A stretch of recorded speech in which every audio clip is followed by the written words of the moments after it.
इस वीडियो में हम आपको टोटल डिफरेंशियल कोफिशिएंट संपूर्ण अवकल गुणांक के बारे में बताएंगे।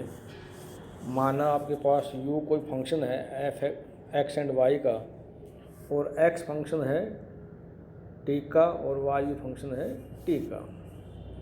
तो यदि t में स्मॉल चेंज डेल्टा t हो के संगत x और y में जो परिवर्तन है वो क्रमशः डेल x और डेल y है, ठीक है। तो और u में डेल्टा u है, तो u plus del u is equal to f of x plus del x comma y plus del y। u plus del u is equal to f of x plus del x comma y plus del y। अब इसमें से अगर अपन u को घटा दें तो del u आ जाएगा। Del u is equal to f of x plus del x y plus del y minus f of x Y.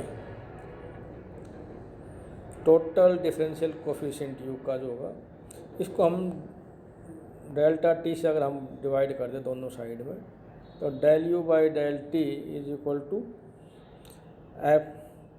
F of x plus del x y plus del y minus f x y upon delta t, taking limit both side as delta t approaches to 0।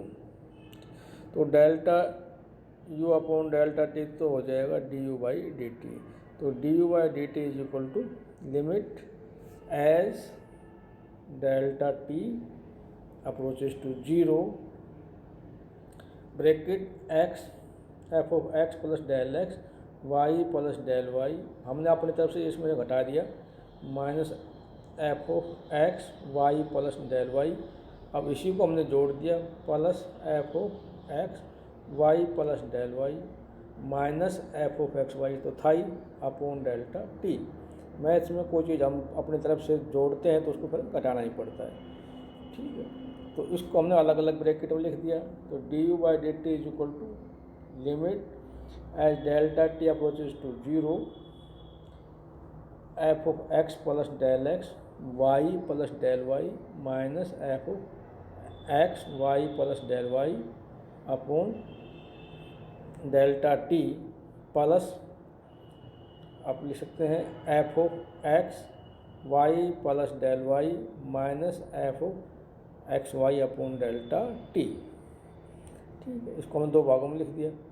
अब यहाँ जो delta T था इसको हमने replace कर दिया del x यहाँ लिख दिया और डेल एक्स से हमने यहाँ गुणा कर दिया, डेल एक्स से भाग के डेल्टा टी तो ऑलरेडी था, इसका स्पेस, इसका जो प्लेस था वो हमने चेंज कर दिया, यहाँ की बजाय यहाँ लिख दिया। इसी तरह यहाँ जो डेल्टा टी था उसको हमने थोड़ा पीछे लिख दिया ये, और डेल वाई से गुणा कर दिया, डेल वाई से भाग कर दिया। तो ये तो जो बन गया आपका, इसमें आप देख रहे हो चेंज जो है वो x में है, या x प्लस डेल एक्स है या x है, y प्लस डेल वाई यूँ का यूँ है या y प्लस डेल वाई। तो ये फंक्शन तो आपका यूँ का हो गया। तो ये हो गया आपके पास पार्शियल डेरिवेटिव ऑफ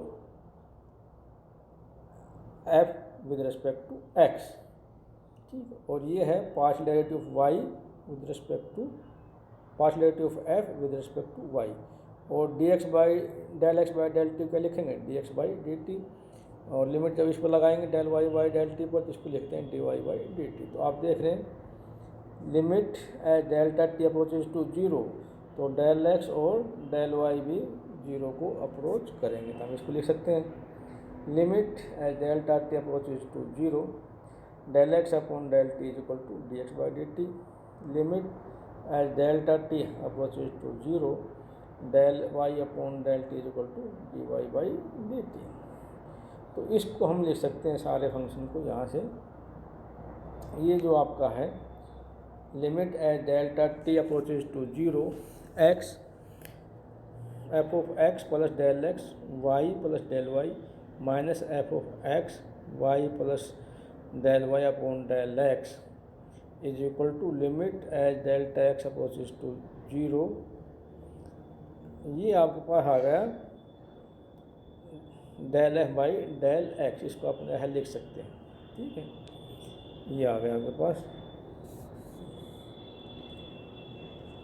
इसी तरह आपका जो सेकंड पार्ट था उसको आप लिख सकते हो del x limit as delta t approaches to 0 f of x plus del x y plus del y minus f of x y plus del y upon del x is equal to, ये हमने वो del of f upon del x, क्योंकि जब limit del y approaches to 0 करेंगे तो ये आप u हो जाएगा एफ ऑफ एक्स वाई, तो del u by del x इसको लिख सकते हैं। इसी प्रकार limit as delta t approaches to 0 f of x y plus del y minus f of x y upon del y is equal to del u upon del y. तो आपका ये function हो जाएगा d u by d t is equal to del u by del x into del x by del t. ठीक है, plus del u upon del Y into d y by d t. इसको हम generalise भी कर सकते हैं। अगर you आपका फंक्शन है x1 x2 xn तक का, तो आप इसको निम्न रूप में आप लिख सकते हो। ठीक, एक होता है इम्प्लिसिट फंक्शन। क्या होते हैं? तो इम्प्लिसिट फंक्शन अस्पष्ट फलन, जैसा कि नाम से ही जाहिर है, इम्प्लिसिट फंक्शन वो होते हैं जैसे f of x and y is equal to c या f of x y is equal to 0, जिसमें हम x और y को सेपरेट नहीं कर सकते। न तो x को y की फॉर्म में लिख सकते हैं और न ही y को x के पदों के टर्म में लिख सकते हैं। तो ऐसा फलन जिसमें x और y को आप अलग अलग नहीं कर सकते, वो कहलाता है इम्प्लिसिट फंक्शन। यानी दो वेरिएबल जो हैं उनको आप अलग अलग नहीं लिख सकते। जैसे y is equal to f x, ये तो एक्सप्लिसिट हो गया, y को आपने x की फॉर्म में लिख दिया। y is equal to x square plus x plus 2c plus, इस टाइप से जो हो ये तो एक्सप्लिसिट हो गया। ठीक है, x square plus x y plus y square, ये जो होमोजेनियस फंक्शन है इसमें भी आप एक्स और वाई को सेपरेट कुछ में कर सकते हो, कुछ में नहीं कर पाते। तो इस टाइप के जो फंक्शन हैं जिसमें आप एक्स और वाई को अलग अलग नहीं कर सकते, वो कहलाते हैं आपके पास इम्प्लिसिट फंक्शन। जैसे एक्स की पावर वाई प्लस वाई की power x is equal to c. तो इसमें तो आप एक्स को वाई के फॉर्म में लिख सकते हो, नहीं वाई को एक्स की फॉर्म में लिख सकते हो। तो इस टाइप के जो टर्म्स हैं, जो इक्वेशन हैं, उनको आप इम्प्लिसिट फंक्शन कहते हैं।